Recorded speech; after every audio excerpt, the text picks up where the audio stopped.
Je suis parti en PVT au Canada, à Ottawa, la capitale qui est du côté anglophone, car j'ai toujours rêvé de vivre le quotidien nord-américain, mais aussi pour pouvoir avoir une expérience professionnelle à l'international et également pour pouvoir améliorer mon anglais.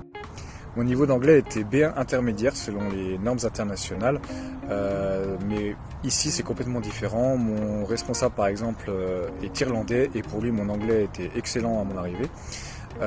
Mon point faible, c'est la compréhension orale, notamment parce qu'il y a énormément d'accents à Ottawa.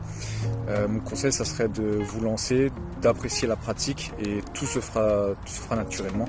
Les mentalités sont très différentes ici. Et j'ai énormément progressé, c'est un très bon challenge. Ce qui m'a le plus surpris en arrivant en PVT au Canada, c'est l'aimabilité des gens et le respect, mais aussi l'organisation de la vie quotidienne. Il y a plein de choses qui sont différentes, comme par exemple une pharmacie. Vous allez certes trouver des médicaments, mais vous allez aussi trouver de quoi manger, de quoi entretenir votre voiture parfois. Donc voilà, il y a pas mal d'aspects culturels très différents, mais pour les apprécier, il faut venir ici et passer du temps, et vous ne cesserez jamais d'être surpris. J'ai travaillé en tant que commis en salle dans un restaurant avant de me faire repérer sur LinkedIn par mon responsable actuel. Mon entretien d'embauche s'est fait à l'improviste dans un café.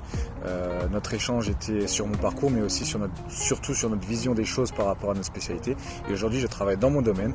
Je suis coordinateur en santé, sécurité, environnement dans une entreprise de construction en plein essor au Canada et je gère plusieurs projets et plusieurs sites.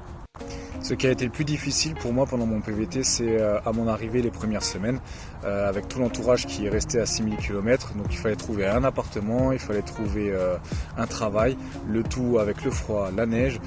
Je me rappelle qu'il y a des moments où je me demandais mais qu'est-ce que je fais ici, et j'avais qu'une envie, c'est de rentrer chez moi et que ma mère me fasse des pâtes. Mon meilleur souvenir en PVT, il y en a énormément, il va encore y en avoir, mais celui-ci rejoint le point précédent, c'est-à-dire que je me suis retrouvé par hasard à Montréal pour une formation, exactement à l'endroit où j'ai dormi mes premières nuits canadiennes.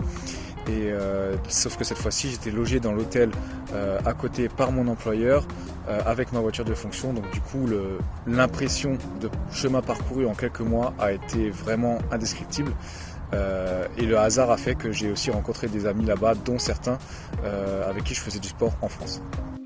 Le conseil que je donnerais à un futur PVTiste ou à quelqu'un qui hésiterait à partir, ce serait de voir ça comme une opportunité, quel que soit le pays, que vous y travaillez ou non, mais aussi de savoir qu'est-ce que vous allez y chercher, de savoir à peu près où est-ce que vous allez vous diriger en fonction de vos objectifs et si vous les atteignez ou non, mais aussi surtout de foncer parce que c'est une expérience. Il y a quelqu'un sur PVTiste qui a dit qu'un an de PVT c'était 10 ans de vécu, c'est tout à fait vrai.